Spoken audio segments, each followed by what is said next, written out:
안녕하세요. 토크닥터 토닥 이묘라입니다. 수도관이 막히면 물이 흐르지 못하면서 고여있던 물이 썩게 되죠.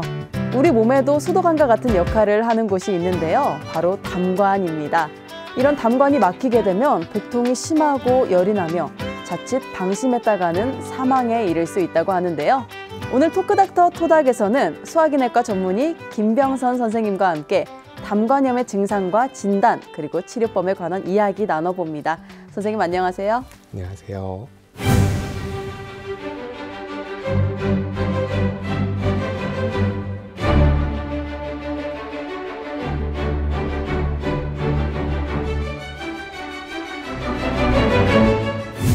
선생님, 사실 위나 십이지장 같은 소화기관에 비해 담관은 좀 생소하거든요.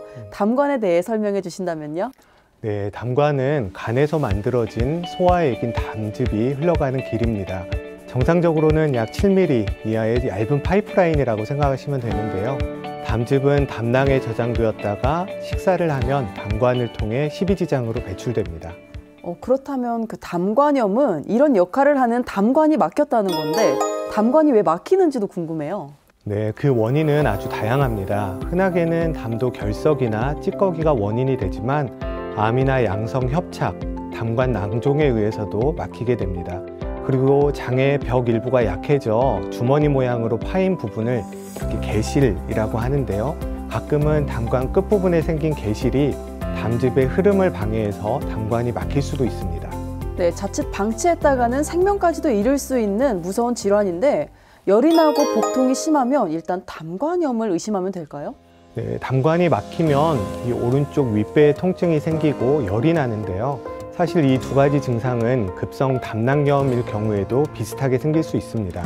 다만 담관염은 이 증상 외에도 담도에 생긴 염증 때문에 춥고 온몸이 떨리는 오한이나 눈의 흰자와 피부색이 노랗게 변하는 황달이 생길 수 있습니다. 황달은 보통 간이 안 좋으면 생긴다고 알고 있는데요. 담관염인 경우에도 황달이 생길 수 있군요. 네, 그렇습니다. 우리 몸은 소화를 돕기 위해 하루에 약 400에서 800ml 정도의 담즙이라는 소화액이 만들어집니다. 담즙은 담낭에 저장이 되었다가 식사를 하게 되면 담낭이 수축하면서 배출이 되는데요.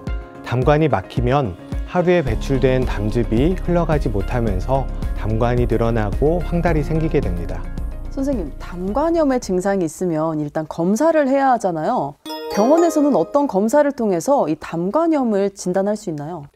담관염은 진단에 따라 치료하는 진료과와 치료법이 달라지기 때문에 정확한 진단이 아주 중요합니다. 검사는 간단하게 복부 초음파를 통해 어느 정도 진단을 할 수 있지만 초음파로 확인이 어려운 경우도 있어서 정확한 진단을 위해 복부 CT 검사나 MRI가 필요하기도 합니다.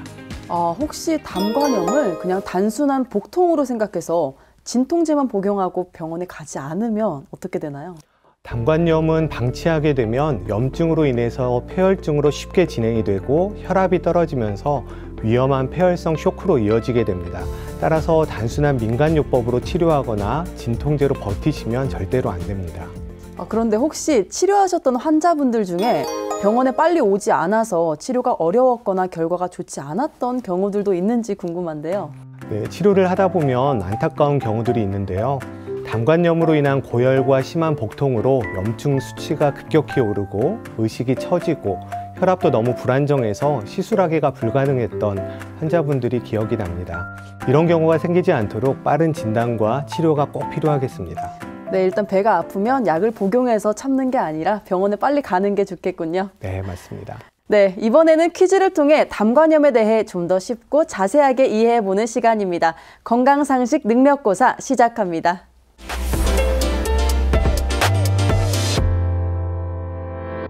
네, 선생님, 첫 번째 문제 주시죠. 네, 첫 번째 문제입니다. 담관염의 여러 요인 중 하나는 담관에 돌이 생긴 담관 결석 때문인데요. 여기서 문제 드리겠습니다. 담관 결석이 있을 때 물을 많이 마시면 돌이 빠진다. 맞으면 O, 틀리면 X를 선택해 주십시오. 요로 결석이 있는 분들 보면 돌을 빼기 위해 물을 많이 드시더라고요. 아마 담관결석도 마찬가지 아닐까요? 자신은 없지만 O를 선택하겠습니다. 정답은 아쉽게도 X입니다. 의외로 이렇게 생각하시는 분들이 많은데요. 이뿐 아니라 요로결석과 담관결석을 혼동하는 경우도 많습니다. 요로결석은 소변이 흘러가는 길인 요로에 돌이 생긴 경우인데요. 흔히 옆구리에 극심한 통증이 있고 가끔은 물이나 맥주를 많이 마시면 소변으로 돌이 나왔다는 이야기를 듣습니다. 하지만 담관결석은 물을 많이 마신다고 해서 몸 밖으로 빠져나오지 않습니다. 그럼 담관결석과 요로결석은 완전히 다른 거군요. 네. 네. 그럼 바로 다음 문제로 넘어갈까요? 네, 다음 문제입니다. 이번 문제도 담관결석에 관한 문제인데요. 잘 맞춰보시기 바랍니다. 네. 담관결석은 치료를 통해 제거해도 다시 생긴다. 맞으면 O, 틀리면 X 선택해 주시면 좋겠습니다. 다시 안 생기면 좋겠지만 몸속 혹 같은 경우도 제거 후에 다시 생기잖아요. 담관결석도 마찬가지일 것 같아서 O를 선택하겠습니다. 네, 정답은 O. 잘 맞추셨습니다. 담관결석은 제거해도 다시 생길 수 있습니다. 또한 담낭에 생긴 돌이 담관으로 흘러나와 이동할 수도 있는데요. 이런 경우에는 이동한 돌이 담관을 막을 가능성이 높기 때문에 담관염 환자들 중에 담낭석이 있으면 담낭을 떼어내는 것을 추천합니다. 선생님, 아무래도 그 담낭이 쓸개잖아요. 떼어내도 아무런 문제가 없나요? 네, 담낭을 제거하면 가끔은 소화력이 떨어지는 등의 증상이 나타날 수도 있습니다. 하지만 이와 같은 증상은 일시적인 증상이라 시간이 지나면 충분히 개선됩니다. 그래도 걱정하시는 분들이 있는데요. 담낭이 제거되더라도 담관이 대신 늘어나서 담낭의 역할을 하기 때문에 큰 문제가 없습니다. 네, 그럼 담낭을 제거하더라도 크게 걱정하지 않아도 되겠네요. 네, 맞습니다. 네, 여러분 담관염에 관한 유익한 정보들 많으셨나요? 지금까지 건강상식 능력고사였습니다.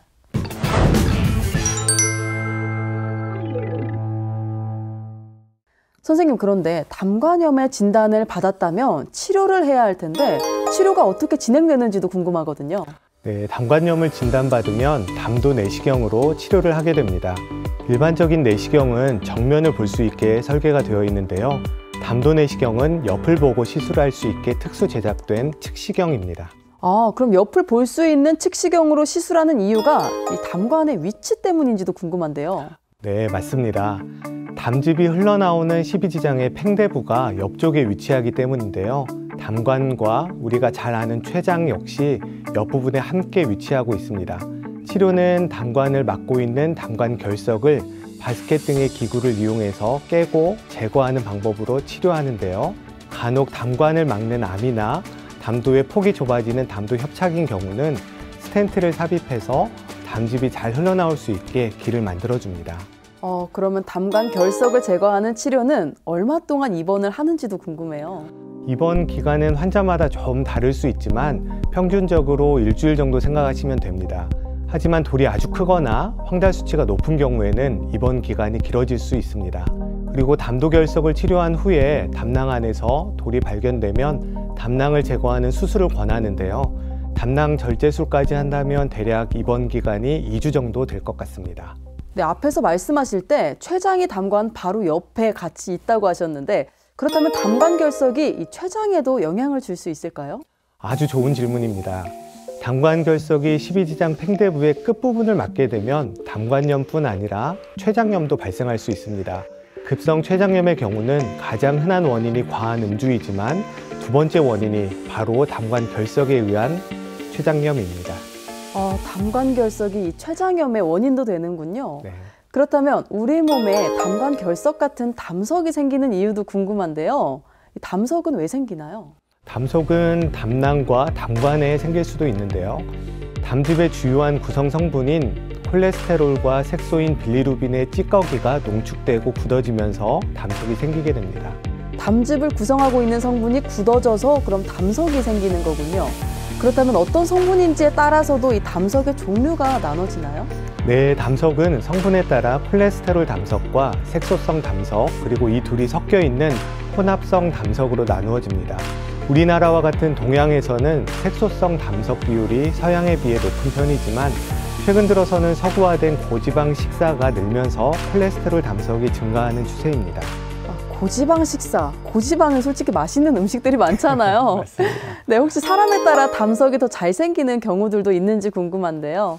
네, 콜레스테롤 담석의 경우에는 여성에서 더 흔하게 생깁니다. 그리고 비만인 경우나 급격한 다이어트, 금식에 의해서도 잘 생길 수 있습니다. 급격한 다이어트요? 네. 제가 급격한 다이어트를 너무 하는데 좋아하기도 하고요. 빨리 해야 되니까. 네. 저도 이제 안심할 수 없는 그런 질환이네요. 네, 선생님 말씀대로 식습관하고 연관이 있는 것 같은데 일상생활이나 특히 식습관에서 어떤 점을 조심해야 담석을 예방할 수 있는지도 궁금해요. 네, 우리가 좋아하는 삼겹살과 치킨, 햄버거와 같은 콜레스테롤이 높은 고지방 음식을 줄이고 채소 위주의 규칙적인 식사를 하는 것이 좋습니다. 그리고 다이어트를 한다면 급격하게 체중을 줄이는 것보다 6개월 동안 자신의 체중에서 최대 10%까지만 몸무게를 감량하는 게 좋습니다. 역시 일상 생활 습관도 중요한 거네요. 네. 네, 마지막으로 담관염과 관련해서 당부하고 싶은 말씀이 있으실까요? 예전에는 담관에 생긴 결석을 제거하기 위해서 꼭 수술이 필요했지만 이제는 담도 내시경인 ERCP를 통해 비교적 간단하게 결석을 제거할 수 있습니다. 또한 담관 결석으로 인해 담관염이 생긴 경우에는 치료 이후에 결석이 다시 생기는 경우가 많이 있습니다. 그러므로 복통과 오한, 소화불량 등의 증상이 있다면 치료받은 병원에서 초음파나 CT 혹은 MRI 검사를 미루지 말고 하는 것이 좋겠습니다. 또한 담낭에 담석이 있다면 다이어트를 할 때 충분한 기간을 두고 저지방 식단과 규칙적인 운동으로 체중 조절을 하고 주기적으로 초음파 검사를 하는 것을 추천드립니다. 네, 토크닥터 토닥. 오늘은 김병선 선생님과 함께 담관염에 관한 이야기 나눠봤습니다. 다음 시간에도 유익한 의학 정보로 인사드리겠습니다. 함께해 주신 시청자 여러분 고맙습니다.